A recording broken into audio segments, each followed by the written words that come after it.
ஐந்து கரத்தனை அலை முகத்தனை இந்தின் இளம்பிரை போலும் எயிற்றனை நந்தி மகந்தனை ஞான கொழுந்தினை புந்தியில் வைத்தடி போற்றுகின்றேன்.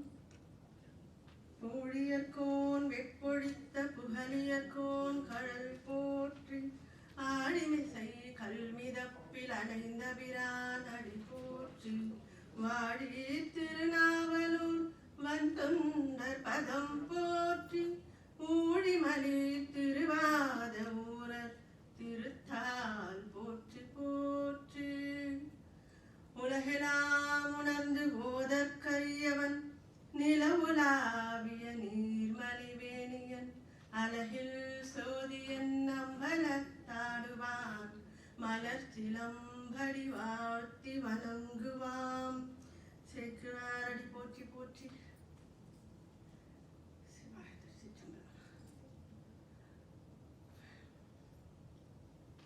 தொண்டர் புராணமாம் பெரிய புராணம் 12ஆம் திருமுறையிலிருந்து நம்ம பார்த்துட்டு இருக்கோம். சென்ற ஆண்டு நமக்கு 4 குருமாதர்கள்ல சுந்தரமூர்த்தி நாயனாரையும் மணிவாசகருடைய சரித்திரமும் அனுபவிக்க வாய்ப்பு கிடைச்சது. இப்போ இந்த சித்திரை பிரபாவ இந்த புது ஆண்டு நமக்கு நாவுக்கரச பெருமானை நம்ம சிந்தித்தோம். போன மாதம் திருநாவுக்கரசு எல்லா புலன்களுக்கும் ஒரு செயல். கண்ணு பார்க்கறது, காது கேட்கறது, மூக்கு நுகர்றதுன்னு இருக்கும்போது வாய் மட்டும் 2 செயல். ஒன்று உணவு சாப்பிட்றதும் பேசுறதும். அப்படியான 2 செயல்கள் செய்யற அந்த நான் படைத்த அத்தனை பேத்துக்கும் சாப்பிட்றது எல்லா ஜீவன்களும் செய்யறது. ஆனா அந்த ஜீவன்கள் எல்லாமும் நம்ம வாய் இல்லாத பிராணின்னு சொல்லுவோம். ஆனா நமக்கு வாய் உள்ள பிராணின்னு பேரு. ஏன்னா பேசுறதுனால அந்த பேச்சுக்கு நாவுக்கு அரசர் சொல்லின் செல்வர் திருநாவுக்கரசு பெருமானுடைய சரித்திரத்தை போன மாதம் பார்த்தோம். சுருக்கமா இப்போ நம்ம கொஞ்சம் திருவாமூர்ல திருமுனைப்பாடி நாட்டுல சுந்தரமூர்த்தி நாயனார் பிறந்த அதே திருமுனைப்பாடி நாடு, திருமுனையரையர்கள் ஆட்சி செஞ்சதுனால திருமுனைப்பாடி நாடு அப்படின்னு அந்த நடுநாட்டுக்கு பேரு. இப்போ உள்ள நடுநாடு. அங்கே திருவாமூர்ல நம்மளுடைய புகழனாருக்கும் மாதினியாருக்கும் முதல் குழந்தையாக திலகவதி அம்மையாரும் சில முறை ஆண்டுகள் கழித்து நமக்கு மருள் நீக்கியார் பிறந்தார். மருள் நீக்கியார் சின்ன வயசுலேயே அவங்க தாய் தந்தையரை இழந்து அக்கா திலகவதியாருக்கு மனம் முடித்த மாப்பிள்ளையும் இறந்து போனதுக்கு அப்புறம் கலிப்பகையார் போரில் மாண்ட செய்தி கேட்டு அக்கா உயிரை விட போக காலை பிடிச்சு கேட்டுட்டு அக்கா எனக்காக இருக்கணும்னு வேண்டி மருள் நீக்கியார் திலகவதியார் அவங்களுக்காகவே இருந்து நிறைய படிப்பு, நிறைய செல்வம் இருந்தும் அவருடைய படிப்பினால பல கலைகள்ல தமிழ்ல வல்லவராக இருந்த மருள் நீக்கியார் சமணத்தின் மேல ஈர்க்கப்பட்டு வேற சமயம் போறார்.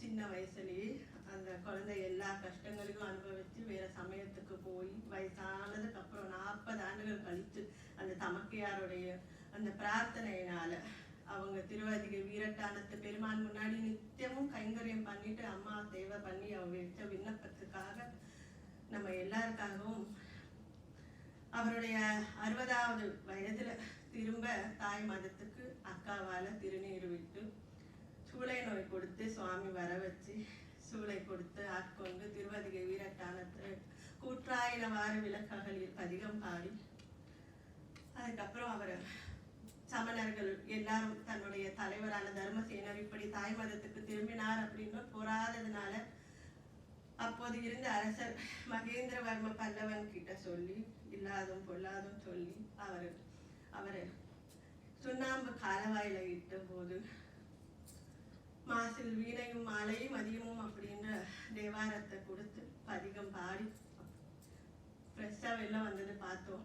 அடுத்து தாங்க முடியாம அவருக்கு விஷம் கொடுத்ததையும் யானை விட்டு இடறனதையும் கல்லில கட்டி கடல்ல போட்டப்போவும் நற்றுணையாவது நமச்சிவாயவே அப்படின்னு சொற்றுணை வேதிகள் பதியம் பாடி அவரை கரையேறி விட்ட குப்பம் இப்பவும் இருக்கு கடலூர் பக்கத்துல.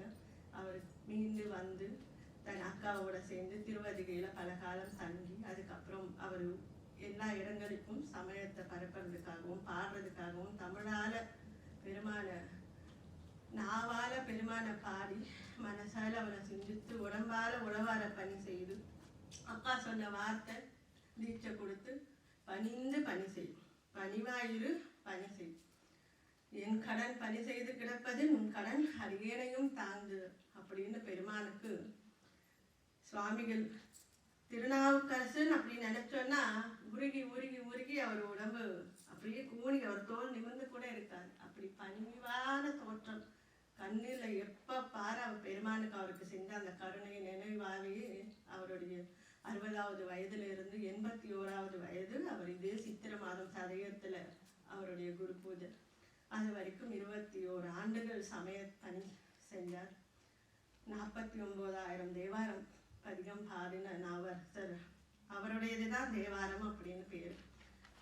திருஞான சம்பந்தர் பாடினது திருக்கடைக்காப்புன்னும், சுந்தரமூர்த்தி நாயனார் பாடினது திருப்பாட்டுன்னும், மூணுத்தையும் சேர்த்து நமக்கு முதல் தேவார முதலிகள் அப்படின்னு முதல் 3 தேவாரமா நமக்கு நம்பியாண்டார் நம்பிகள் தொகுத்து கொடுத்ததையும் நம்ம ஏற்கனவே பார்த்துருக்கோம். இப்போ சுவாமி பெருமானை நினைச்சு பாடிக்கிட்டே ஸ்தல யாத்திரை மேற்கொள்ளும் போது அவர் திருத்தூங்கானை மாடம் அப்படின்ற ஸ்தலத்துக்கு வந்தப்போ அவருக்கு தாங்க முடியல. அவருக்கு சமணத்துல இருந்ததே நினைச்சு அவங்க கிட்ட அவங்க சாப்பாடு சாப்பிட்டது நினைச்சோம், இப்படி பெருமானை மறந்தது இருந்த நினைச்சோம் அவருக்கு வருத்தம் முழுக்களை இருந்துட்டே இருக்கு. சுவாமி கிட்ட ஒரு விண்ணப்பம் வைக்கிறாரு. பொன்னார் திருவடிக்கு விண்டு ஒரு விண்ணப்பம், உன் நாமம் காக்க நான் பாடுறதுக்கு என் ஆவி காக்க உனக்கு இச்சை உண்டேல், என்னுடைய நான் இப்படியே உட்காந்து உன்னை பாடணும் அப்படின்னு நீ நினைச்சேன்னா, என்னை காப்பாற்றணும் நீ நினைச்சேன்னா உனக்கு ஒரு விண்ணப்பம் என்னன்னா, எனக்கு ஸ்தூலமும் ரிசவம் ஸ்தூல கொடி மூவிலை ஸ்தூலம் எனக்கு பொறிக்கணும், எனக்கு அதாவது என்னை முத்திரை வைக்கணும் என் மேல, நான் உன்னுடைய ஆளு அப்படின்னு எனக்கு நீ பதிக்கணும் அப்படின்னு சொல்லி சுவாமி கிட்ட திருத்தூங்கானை மாடத்துல பதிகம் பாடுறார். யாருக்கும் தெரியாம சிவகணங்கள் வந்து ஸ்தூலமும் ஒரு தோல்ல இன்னொரு தோல்ல ரிசவ முத்திரையும் பதிக்கிறாங்க. முத்திரை பதிச்சதுக்கு அப்புறம் அந்த தேவாரம் பாடிட்டு பெருமான் அவருடைய தல யாத்திரை தொடங்குறார். கோயில் அப்படின்னாலே திளையம்பதி சிதம்பரம் ஆடல் வல்லான், குனித்த புருவமும் கொவ்வை செவ்வாயும் குமின் சிரிப்பும் பனித்த செடையும் பால் வெந்நீரும் பவளம் போல் மேனியும் நித்தமுடன் எடுத்த பொற்பாதமும் காண பெற்றார், மனித்த பிறவியும் வேண்டுவதே இம்மாநிலத்தை அப்படின்னு சுவாமி நடராஜ பெருமானுடைய அழகை பார்க்கும்போது அங்க போய் அவர் அப்படி அந்த ஊர் எல்லையில இருந்தே பாடிக்கிட்டே போறார். ஊர் கோபுரம் தெரிகிற மட்டும் ஒரு பாட்டு, உள்ள போன சுவாமியை தரிசிக்கும் போது ஒரு பாட்டு. அப்போ நடராஜர் சொல்றாரா, எப்ப வந்த அவரு சுவாமி வந்து பார்த்தா சுவாமி கேட்கிறாரா, இப்பப்பா வந்து நல்லா இருக்கியா அப்படின்னு சிவபெருமான் கேட்கறது நடராஜர் கேட்கறது தெரிஞ்சு நல்லா இருக்கேன் சுவாமி அப்படின்னு அவர் பதில் சொல்றார். அந்த பாடல்லையே வரும். அப்படி தில்லையில் அவர் அனுபவிக்கும் போதுதான் சீர்காழியில சிவ பாத இருதயருக்கும் பகவதி அம்மாளுக்கும் குழந்தையான சம்பந்தம், நமக்கு எல்லாம் பெருமானுக்கு ஞானத்தோடைய சம்பந்தம் வச்சு திருஞான சம்பந்தருடைய அவதாரத்தை பற்றியும் அவருக்கு அம்பிகை இதே சித்திரை மாதம் திருவாதிரை நட்சத்திரத்தன்னைக்கு ஞானப்பால் கொடுத்ததையும் கேள்விப்பட்டு அவரை பார்க்கணும்னு ஆசைப்பட்டு சுவாமிகள் சீர்காழிக்கு கிளம்புறார். இப்போ நம்ம வேகமா பெருமானுடைய திருஞான நாவுக்கரசருடைய பெருமானுடைய சரித்திரத்தை அடுத்தடுத்து இந்த வருடம் முழுக்க நம்ம அனுபவிக்க அவ்வளோ அவருடைய திருவிளையாடல் பெருமானுக்கும் அவருக்கும் அவ்வளோ ஸ்தலங்கள்ல ஒரு இடத்துலையும் ஒரு இடத்துல அவருக்கு திருவடி தீட்சை கொடுக்க சொன்னா திருநல்லூருக்கு வாங்க கொடுத்ததும் எல்லாமே அனுபவிக்கும். இப்போ நம்ம நேரம் அவருடைய தல யாத்திரை திங்களூருக்கு போனோம். பழைய திருஞான சம்பந்தருடைய 3 தடவை 2 பேரும் சந்திக்கிறாங்க. அவங்க 2 பேரும் சந்திக்கும் போது நடந்த 2 பேர் போய் சேர்ந்து போய் பல ஸ்தலங்கள்ல அவங்க 2 பேர் பாதம் படாத இடமே இல்லைன்ற மாதிரி தமிழ்நாட்டுல அத்தனை சிவாலயங்களுக்கு போய் அவர்கள் பாடல் பெற்ற ஸ்தலங்களா மாற்றி சாதாரண ஊர்களை திரு நடையோட சேர்த்து நமக்கு ஊர்களுக்கு பதிகம் பாடி அந்த சைவத்தை அப்படி வளர்த்தாங்க. அவங்க வளர்த்த அந்த காலம் ரொம்பவும் கஷ்டமான காலம் தமிழ்நாட்டுக்கு. அந்த பதிகம் பாடுறதுக்காகவே 2 பேரும் 3 முறை சந்தித்து கொள்றதும் பிறகுறதும் இருக்கும். இப்போ அவர் அப்படியே கிளம்பும் போது திருப்பழனம் அப்படின்ற ஊருக்கு வர அங்கே பெருமானை பாடிட்டு ரொம்ப வெயிலாக இருக்கு. இப்போ நாவுக்கரசரோட நம்மளும் திருப்பழனத்துக்கு போகிறோம். ரொம்ப வெயில் தாகமாக இருக்கு. போய் நடந்து போயிட்டு இருக்காரு. அவர் வந்து சேர்ந்த ஊர் திங்களூர் அப்படின்னு திங்களூருக்கு வரார். அந்த தாகத்துக்கு கஷ்டமா இருக்கு, அப்படியே நடந்து வரார். நம்ம சம்பந்த சுவாமிக்குன்னா எப்பவுமே ஒரு படை இருக்கும். ராஜா வீட்டு கண்ணுக்குட்டி மாதிரி சிவபெருமானுடைய குழந்தை அவருக்கு எப்பவுமே ஒரு படையோட இருக்கும். ஆனால் நாவரசர் தனியாவே ஸ்தல யாத்திரை போவார். அவர் தனியா அவரை போகும்போது அந்த வெயில வாரி அவரை அப்படியே பெருமானை நினைச்சிட்டு பதிகம் திருப்பழனத்து சுவாமி நினைச்சிட்டு போகும்போது திங்களூர்ல ஒரு தண்ணீர் பந்தல் தெரியுது. பந்தல்னா சும்மா அது இல்லாம ஒரு 40க்கு 40 அடி நீளம் ஒரு பெரிய பந்தல், நிழலுக்கு இந்த வெயிலுக்கு ஏற்ற மாதிரி நிழல். அந்த நிழல்ல ஒரு தண்ணீர் பந்தல்ல ஒரு சுத்தமான தீர்த்தம், தண்ணி, அப்புறம் நீர்மோர், அப்புறம் பானகம், ஏலக்காய், கருப்பட்டி எல்லாம் சேர்த்து அமுதமாம் தண்ணீர். அப்படியே அவருக்கு அந்த கண்ணெல்லாம் இருட்டிட்டு வருது வெயில்ல. அந்த தண்ணி கொஞ்சம் போய் நின்னா அங்கே கொடுக்கறதுக்கு ஒரு ஆள் இருக்காங்க. மொண்டு கொடுத்து தண்ணீர் குடிச்ச உடனே அமுதமாம் தண்ணீர் குடிச்சு கொஞ்சம் அவருக்கு கண்ணெல்லாம் கொஞ்சம் நல்லா தெரியும். திரும்பாயிட்டார். பார்த்தா திருநாவுக்கரசு தண்ணீர் பந்தல் அப்படின்னு போட்டிருக்கு. யாரு இது? இது பெருமான் திருவதிகையில சுவாமி கொடுத்த வீரட்ட கொடுத்த பெயர். அவர் மருள் நீக்கியாரா இருந்து தர்மசேனரா சமயத்துக்கு போய் திரும்ப இங்க வந்து முதல் பதிகம் பாடும்போது சுவாமி அசரீரியா ஒழிச்ச அந்த நாமம் திருநாவுக்கரசு அப்படின்ற பேர். நம்ம ஏற்கனவே பார்த்தோம், கைலாசத்துல முன் ஜென்மத்துல வாகீச முனிவரா இருந்தவர் தான் நமக்கு நாவுக்கரசரா கிடைச்சார் அப்படின்னு. அந்த நாவுக்கரசு இந்த பேர்ல தம் பேரு நினைக்கல. இந்த பேரு யாரு வச்சிருப்பா, எதனால அப்படின்னு ஒரு ஆச்சரியம். அவர் கேட்கணும். அந்த தண்ணீர் பந்தல இருக்கிறவர்கிட்ட கேட்கிறாரு. இப்பந்தல் இப்பெயரிட்டு என் பேர் வச்சாலும் கேட்கல. இந்த பந்தல் இந்த பெயர் வச்சு அமைச்சது யார் அப்படின்னு சுவாமி கேட்கிறார். அங்க தண்ணீர் கொடுத்துட்டு இருக்கிறவரு, இது என்னுடைய இங்க அப்பூதி அடிகள் அப்படின்னு ஒரு பிராமணர், முப்புர நியூலனி மார்பர் அவர் இருக்கார். அவருடைய குருநாதர் பெயர் தான். அவர் இங்க வச்சிருக்கிற சாலைக்கு சோலைக்கு எல்லாத்துக்கும் அவருடைய குருநாதர் பெயர் தான் வைப்பார். குரு பக்திக்கு உதாரணமான அப்பூதி அடிகள். நம்ம ஏற்கனவே பார்த்தோம் சைவத்துல குரு, லிங்கம், சங்கமம். குரு மூலமா மோட்சத்துக்கு அடைஞ்சவங்களும், லிங்க வழிபாட்டு மூலமா பெருமான் அடைஞ்சவங்களும், இப்படியான சங்கமத்து மூலமாவே அடியார் திருக்கூட்டத்தோட பழகுனதுக்காகவே பெருமான அடைஞ்ச அடியார்களும் நமக்கு இருக்காங்க.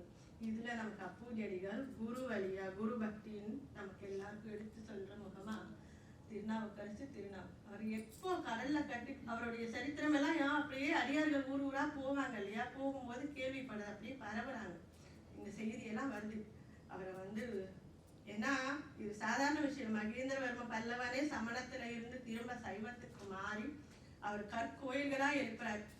திருச்சியில அவர் கட்டின மலைக்கோட்டையில அவருடைய சமயம் மாறினதையும், திருநாவுக்கரசருக்கு அவருக்கு பண்ண அந்த கொடுமைகள் எல்லாமே சித்திர வடிவமா கல்வெட்டாவே பதிச்சிருக்கார் உச்சி பிள்ளையார் கோயில். இது எல்லாமும் அவர் குணபதீஸ்வரம் அப்படின்னு பல கோயில்களை மகேந்திரவர்ம பல்லவன் எழுப்பியிருக்கார். இவ்வளவு விஷயம் எல்லாருக்கும் பரவுது. அந்த நாவுக்கரசர் மேல அவருக்கு பார்க்காமலே அப்படி ஒரு பக்தி, இப்படி ஒரு அடியாரா பெருமான் அவருக்காக இவ்வளவு இறங்கி பண்ணியிருக்காரு அப்படின்னு அவர் பேரை நாம சொல்லிக்கிட்டே இருக்கிற அவர் சொல்றாரு. இந்த சாலைக்கு பேரும் திருநாவுக்கரசு சாலை தான் அவர் போட்டது. அங்க சோலைக்கு பேரும் திருநாவுக்கரசு சோலை. அங்க ஒரு பாடசாலை இருக்குன்னா திருநாவுக்கரசு பாடசாலை. எல்லா இடத்துலயும் அந்த பெயர் நாவுக்கரசு நாவுக்கரசு நாவுக்கரசு தான்.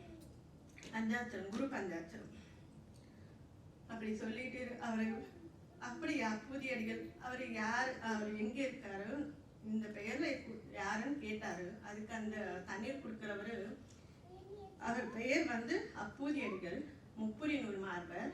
அவருடைய ஊர் சேத்தன்று நனித்து, தூரமா இல்லை, அவர் வீடு இங்கதான் இருக்கு. ஒரு கேள்வி கேட்டா அவர் 5 பதில் கொடுக்கிறார். அவர் பேர் இது, அவருடைய குருநாதர் பெயர்ல அவர் தண்ணீர் பந்தல் வச்சிருக்கார். அவருடைய வீடு தூரமா இல்ல, கிட்டதான் இருக்கு. ஏதோ அங்க தெரியுதே அந்த வீடு தான். அந்த வீட்டுக்கு பேரும் திருநாவுக்கரசு இல்லம் தான் அப்படின்னு நீங்க இவ்வளவு விளக்கமா அவர் சொன்ன உடனே சுவாமிகளுக்கு யாரு இவ்வளோ பக்தியா அப்படி அந்த பேர் யாருதுன்னு தன்னோட பேருன்னு சுவாமிகளுக்கு பதிவே உருவமான நாவுக்கரசர் போறாரு. அந்த வீட்டு வாசல்ல போய் உட்கார்றாரு.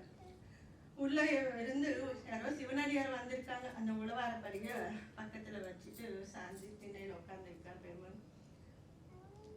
தன் வீட்டுல இருக்கிற ஒரு அளவு இருக்கிற அந்த படிக்கு பேரும் அளக்குறோம் இல்லையா, நிறுத்துற கோலுக்கு பேரும் திருநாவுக்கரசு, அரிசி அளக்கிற படிக்கு பேரும் திருநாவுக்கரசு, அந்த குழந்தைங்க பேரு மூத்த திருநாவுக்கரசு, சின்ன பையன் பேரு இளைய திருநாவுக்கரசு, மனைவி பேரு திருநாவுக்கரசி. இப்படியே அவர் எல்லா வீட்டுல எல்லாமும் திருநாவுக்கரசா இருக்கிற அந்த அப்பூதி அடிகள் வெளியில வந்து பார்க்கும்போது யாரோ அடுத்த சிவனடியார் வந்திருக்காங்க. அவருக்கு என்ன வேணும் எல்லாம் கேட்டு விசாரித்து அவர் கேட்கிறார். கொஞ்சம் அவருக்கு தண்ணியெல்லாம் கொடுத்து பக்கத்துல உட்காந்து கேள்விகள் ஆரம்பிக்கணும் இல்லையா. திருநாவுக்கரசு கேட்கிறார், அரணாருடைய அடியார்களுக்கு இவ்வளவு தர்ம காரியம் செய்யற நீங்க நுண் பெயர் எழுதாது வேறொரு பெயர் எழுதினது என் கொள். உங்க பேர் இவ்வளவும் நீங்க செய்யறீங்களே, உங்க பேர் இதுல போடாம வேற ஒரு பேரை ஏன் போட்டீங்க? இவ்வளவுதான் கேட்டாரு, என்ன தப்பு இருக்குன்னு. ஆனா அப்பூதியடிகள் கோபம் அப்படி வந்துருச்சு.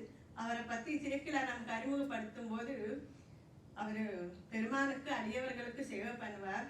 சிவனடியாருக்கு நாவுக்கரசரை குருவாகவும் தெய்வமாகவும் சிவபெருமானாவே பார்ப்பார். அவருக்கு கோபமே வராது, அவர் பொய் சொல்லவே மாட்டார். இப்படி எல்லாம் சர்டிபிகேட் கொடுக்கிறார் சேக்கிழார் நமக்கு அவர் அறிமுகப்படுத்தும் போதே. அவ்வளவு சொன்ன இப்ப வந்து அவருக்கு அவ்வளவு கோபம் வருது. என்னது திருநாவுக்கரசு பேரு யாரோ ஒருத்தர் பேரா? நீங்க வேடமாம் திருவேடம் அணிஞ்சிருக்கீங்க, மங்களமாம் திருவேடம், சிவனடியார் மாதிரி இருக்கீங்க. ஒரு சிவனடியாருக்கு நாவுக்கரசர் யாரும் தெரியாதா? யார் நீ? எங்கிருந்து வந்து? என்ன உங்க பேர் என்ன? அவ்வளவு கேள்வி அப்படி வருது கோபத்துல. நீங்க சொல்லுங்க அப்படின்னு வேக வேகமா அவர் வார்த்தைகள் கேட்கறதுன்னு நாவுக்கரசருக்கு அப்படியே கண்ணு இவ்வளவு பக்தியா பார்க்காமலே இந்த பெருமான் என் மேல எவ்வளவு கருணை வச்சு இப்படி ஒரு அடியார் என் பேரை சொல்றதுக்கு தன் பெயர் சொல்லாம பெருமானுடைய அடியாருக்கு இவர் எவ்வளவு பண்றார் அப்படின்னும் சுவாமிகள் வேண்டி கண்ணீர் வந்துட்டே இருக்கு. சிவபெருமானுக்கு எவ்வளவு கருணை என் மேல அப்படின்னு சுவாமியை நினைச்சு அவர் கண்ணீர் சிந்துட்டு அவர் சொல்றார், நான் தான் இப்ப அறிமுகப்படுத்தணும் யாருன்னு சொல்லணும். அவர் கோமா கேட்டாச்சு. அதுக்கு நாவுக்கரசர் சொல்றார், இந்த சிவபெருமானுடைய பெருமை தெரியாம வேற சமயத்துக்கு போய் கல்லுல கட்டி சூளை நோய் கொடுத்து அந்த சூளை என்ன சொல்றாரு, அந்த அந்த வரம் பெரும் சூளை, அருள் பெரும் சூளை, அருளாகிய பெரும் சூளை வரப்பெற்று அந்த சிறியே நான் தான் அப்படி. அவரை எவ்வளோ பெருசா அவரை பத்தி சொல்றாரு சுவாமிகள். அவரை பத்தியே அவருக்கு அப்பதான் தெரியுது நாவுக்கரசர் யாருன்னு. தன்னை பத்தியே அப்பூதியடிகள் சொல்லிதான் அவரை பத்தி தெரியாது. மகேந்திர மக்கள் பல்லவன் அப்படி கட்டி போட்டப்போ அவர் வந்தார், எல்லாம் நீர்த்துறையில போடும்போது வந்தார் அப்படின்னு அப்பூதியடிகள் வியந்து வியந்து சொல்லும் போதுதான் நாவுக்கரசருக்கே தன்னை பத்தியே என்ன அவருக்கு தெரிய வருது. இப்ப அந்த சிறிய நான் தான் சொல்லாரு. இப்ப எப்படி இருக்கும் அப்பூதியடிகள் நினைச்சு பாருங்க. அவரு ஆரிக்காரு நிக்கல, அது உள்ள வேகமா ஓடுறாரு. அவர் உள்ள வாழ்ந்து கூட மறந்துட்டாரு. நாவுக்கரசு, பெரிய மூத்த திருநாவுக்கரசு, இளைய திருநாவுக்கரசு, எல்லாரும் வாங்க, எல்லாரும் வேலையாளர், வீட்டுல இருக்கிற சொந்த பந்தம் எல்லாரையும் கூப்பிடுறாரு. அவருக்கு பாதத்தை விளக்கி திருவடி விளக்கி உட்கார வச்சு ஆசனம் பண்ணி அதுக்கப்புறம் தான் அவரை கூப்பிடணுமே ஞாபகம் வந்து கூப்பிட்டுட்டு வந்து அவரை ஆசனம் பண்ணி மாகேஸ்வர பூஜை பண்ணி அந்த திருவடி விளக்கி அந்த தீர்த்தத்தை வீடு புறா தெளிச்சு உள்ளுக்கும் புரித்தார் அப்படிங்கிறார் சேக்கிழார் பெருமான். தீர்த்தத்தை குடிச்ச அப்புறம் அவருக்கு சுவாமியை அமுது பண்ணணும். சரி, இப்போ அமுது தயாராகிற நேரத்துல போய் பக்கத்துல இருக்கிற கோயில்ல போய் உட்கார்ந்து இருக்கணும். எப்பவுமே அடியார்களுக்கு சுவாமி அமுது செய்யணும் வேலையெல்லாம் இருக்கும் இல்லையா, அவங்களுக்கு போய் அவர் கோயில்ல இருந்துட்டு இப்ப கொஞ்ச நேரம் கழிச்சு வரேன்ட்டு அவர் கிளம்பினார். அவர் வேக வேகமா வீட்டை அலங்காரம் பண்றார். அவங்க மனைவி சாப்பாடு அருமையா அவங்க தயார் பண்றாங்க. எல்லாம் பண்ணும்போது சமையல் எல்லாம் முடிஞ்சிச்சு. இப்போ இலை சாப்பாட்டுக்கு இலை கொண்டு வரணும். மூத்த திருநாவுக்கரசு பெரிய பையனை கூப்பிட்டு, நம்மளுடைய சுவாமி தாத்தா வந்திருக்காரு, அவருக்கு சாப்பாடு போடணும். சுவாமி தாத்தாக்காக போய் வாழை இலை வாழை குருத்து, அதாவது விரிந்த இலையில சாப்பாடு போட மாட்டாங்க அடியாருக்கு. காக்கை எச்சம் எல்லாம் பட்டிருக்கும். அந்த சுருண்ட அந்த குருத்து மாதிரி இருக்கும்ல, புதுசா வர அந்த இலைய சுருண்ட இலைய கொண்டுட்டு வரணும். அந்த மூத்த திருநாவுக்கரசு இவ்வளோ நல்ல பெற்றவர்கள் என்ன அவங்க அடியார்கள் சாமிக்கு கைங்கரியம் பண்றாங்க. நம்மளுடைய குல தெய்வமான சாமி தாத்தாக்கு அப்பா அம்மா கைங்கரியம் பண்றா, அம்மா அவளால முடிஞ்ச கைங்கரியம் சமைக்கிறா, அப்பா அலங்காரம் பண்றாரு, எனக்கும் ஒரு வாய்ப்பு கொடுத்தாங்களே அப்படின்னு அந்த குழந்தை மகிழ்ந்து போய் அந்த வாழை மரத்துல ஏறி அந்த குருத்தை வெட்ட போக அதுக்குள்ள வெயிலுக்கு ஒரு நாகம் சுருண்டு படுத்திருக்கு. குருத்துல சின்னதா ஒரு நாகம், கருநாகம் உள்ள சுருண்டு படுத்திருக்கு வெயிலுக்குள்ள போயிட்டு. அவ வெட்டவும் அது வெளிவந்து பிள்ளைய தீர்ந்துடுச்சு. அந்த நாகம் தீண்டி விஷம் ஏறதுக்குள்ள அவருக்கு ஒரே நினைப்பு, இதனாலையும் சாமி தாத்தாக்கு சாப்பாடு போல ஏழை கீழே படக்கூடாதுன்னு வேகமா ஓடி வருது. அந்த விஷம் எவ்வளவு வேகமா உடம்புல ஏறதோ அதை விட வேகமா பிள்ளை கொல்லையில இருந்து வீட்டுக்கு வந்து அம்மாட்ட கொடுக்குறோம். அவ்வளோ நீளமான கொல்லை. ஓடி வந்து அது வாசல்ல இருந்தே, அம்மா தாத்தாவுக்கு சாமி தாத்தாக்கு சாப்பாடு போடுங்க, இதனால அவருடைய கைங்கரியம் நிறுத்திடப்படாதுன்னு சொல்லி அம்மாட்ட கொடுத்து உடம்பு பூரா நீளம் அரைச்சி குழந்தை விழுந்து இறந்து போயிடும். இப்போ அப்போதையடிகளும் அவருடைய மனைவியாரும் 2 பேரும் அந்த குழந்தையோட உடம்பு பாயில சுருட்டி குருநாதருக்கு சேவை பண்ண முடியாம போயிடும். பிள்ளை எப்படியோ போயிட்டான். ஆனா இவர் எப்போ வருவாரோ அடியார்களுக்கு நமக்கு தெரியாது. அவருக்கு சாப்பாடு அமுத பாலிக்கணும்னு சொல்லி ரொம்ப கஷ்டப்பட்டு அந்த உடம்ப பாயில சுருட்டி ஓரமா வச்சுட்டு மறுபடியும் வீட்டை சுத்தம் பண்ணி அவரை சாப்பிட்றதுக்கு அழைச்சிட்டு வராங்க. இப்போ நாவுக்கரசர் உள்ள வரார். அவர் முதல் தடவை வந்தப்பவே எல்லா குழந்தைங்களையும் எல்லாரையும் அறிமுகப்படுத்தி விபூதி வச்சு விட்டார். இப்போ சாப்பாடு சாப்பிட்றதுக்கு முன்னாடியும் எல்லாருக்கும் திருநீர் விட்டு விட்டு சாப்பிட்றது வழக்கம். விபூதி வைக்கிறதுக்கு அவர் எல்லாரையும் மறுபடியும் கூப்பிடுறாரு. மனைவி வந்தாங்க, அப்பூதி அடிகள் வச்சிருந்தாங்க, இளைய திருநாவுக்கரசு எல்லாருக்கும் விபூதி விட்டாச்சு. அவருக்கு ஞாபகம், என் பேர்ல மூத்த திருநாவுக்கரசு பிள்ளை இருப்பானே, அவன் எங்கே அப்படின்னு சுவாமிகளுக்கு ஞாபகம் வந்து கேட்குறாங்க. அதுக்கு அப்பூதி அடிகள், அவர் ஏற்கனவே சொன்னாரு, சேக்கிலார் பெருமான் போய் சொல்ல மாட்டார், சுத்த பிராமணர் அடியார் போய் சொல்ல மாட்டாருன்னு சொன்ன அவர் இப்போ என்ன சொல்றது, இப்போது அவன் இங்கு உதவான், அவன் இப்போ உங்களுக்கு கைங்கரியம் பண்ணுறதுக்கு அவன் இனிமே உதவ மாட்டான், இப்போ வரைக்கும் சாகர மட்டும் பிள்ளை உதவுன பிள்ளை இனிமே உதவ மாட்டான் அப்படின்னு சொல்றாரு. அவருக்கு திக்குனாச்சு. நாவுக்கரசருக்கு தெரிஞ்சு போச்சு என்னமோ நடந்திருக்கு, என்ன ஆயிருக்கும் அப்படின்னு. மெய் விரித்து உரையும் அப்படின்னு கேட்குறாரு. தமிழ்ல அழகா மெய்யன்னா உண்மை, உண்மையை கொஞ்சம் நீ சொல்றது உண்மைதான், அதை கொஞ்சம் விரித்து சொல்லு அப்படின்னு பொருளையும், மெய்னா உடம்பு, இந்த உடம்ப பாயில சுருட்டி வச்சிருக்கா இல்லையா, அந்த மெய்யை அந்த உடம்பை விரித்து சொல்லு அப்படின்னு காட்டு அப்படின்னு 2 பொருளை சேர்க்கல நமக்கு தமிழ்ல. அவரை கேட்கவும் இதுக்கு மேல அவர் 2 பேரும் ஒவ்வொன்று கதறி அழ ஆரம்பிச்சிடா. அழுது அந்த குழந்தைய கொண்டு வந்து காட்டினோடனே, ஐயோ இப்படி ஒரு பக்தியா, இறந்த குழந்தைய சுருட்டி வச்சு யாராவது சாப்பாடு போடுவாளா, இப்படியா குருபக்தி, இப்படியா இருக்கிறது அப்படின்னு அந்த குழந்தைய தூக்கிட்டு போய் திருப்பரங்குன்றம் கோயில்ல சாமி முன்னாடி போட்டு 1 குலாம் அப்படின்னு தேவாரம், 1 குலாம் 2 குலாம் 3 குலாம் அப்படின்னு 10 குலாம் வரைக்கும் இந்த தேவார பதிகம் பாடுறாரு. இது வந்து பூச்சிக்கடிக்கு விஷக்கடிக்கு மருந்து. அந்த பாம்போட விஷம் தீண்டுனா 10 சுத்து உடம்புல ஏறி தலையை தாக்கினதுக்கு அப்புறம் தான் உயிர் போகும்.